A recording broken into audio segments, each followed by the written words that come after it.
mga part na makikita malapit lang dito sa coastal area. Did you know underarms deserve skincare too? Use Nivea Derma Control to strengthen skin defense for firm and bright underarms. May pinaghahanda ang bigatin. Ready! Pang-inasal Family Fiesta.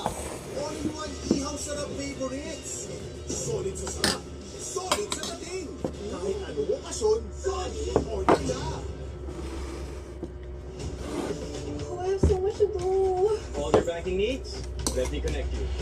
Loans, credit cards, insurance, investments. All in one visit? Yes, at BDO, we find ways. My way.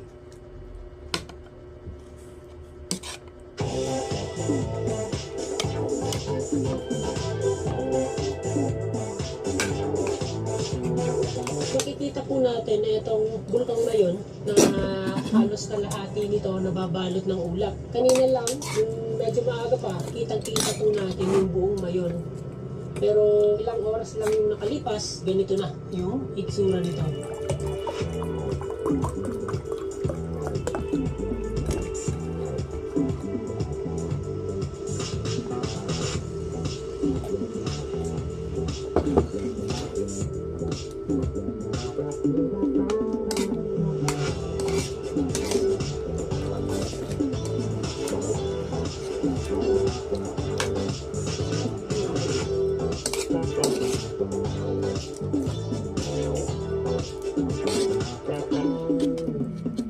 Matapos naman na mahigit sa 30 minutes na travel mula sa Legazpi City, ay narating na rin po natin itong Tabaco City proper.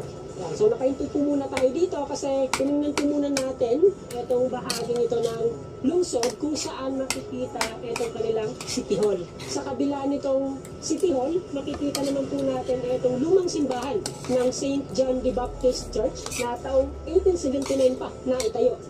So, dito sa kanilang parke, makikita po natin yung mga patalim na yan. At dito sa baba nito, nakaukit yung mga atraksyon na matatagpuan dito sa Tabaco City. Una na dyan, itong simbahan ng St. John the Baptist Church. Yung Mayon Planetarium and Science Park na makikita sa Skyline View Deck, Padjak or Sikad-Sikad, yung mga pedicab, St. Louis, Marilac, at yung Tabaco International Port. Wow!